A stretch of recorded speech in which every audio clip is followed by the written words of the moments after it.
Vaxtınız xeyir. Çoxdandır Instagram, TikTokda görürəm ki, apelsini götürürlər belə, doğrayırlar, qabıqlı-qabıqlı blenderlə keçirirlər, olur qəşəng kek. Nəysə, mən də bunu başladım etməyə. Bir ədəd portağalı götürdüm, doğradım.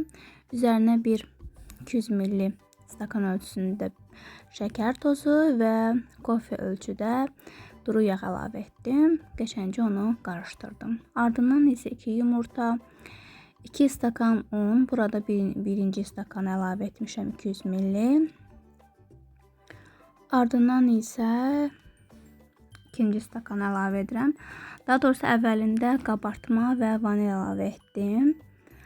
Əslində hər dəfə edirəm. Bilmirəm onun xeyri var ya hansısa bir qalxmağında bir nəticə verir ya yox, amma məncə əldən ələ fərq var. Mən gördüm ki, biraz bərk çıxdı. Əlavə bir də kofe stakanında duru yağ əlavə etdim. Kağızı qəşəng yağladım.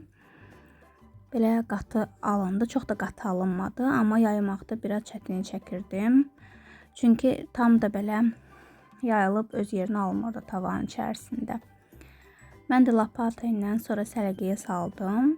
Qoydum onu qəşəngcə 40 dəqiqə, yoxsa 35 dəqiqə pişməyə. Amma nəzarət altında əlbəttə ki, mütləq nəzarət edin.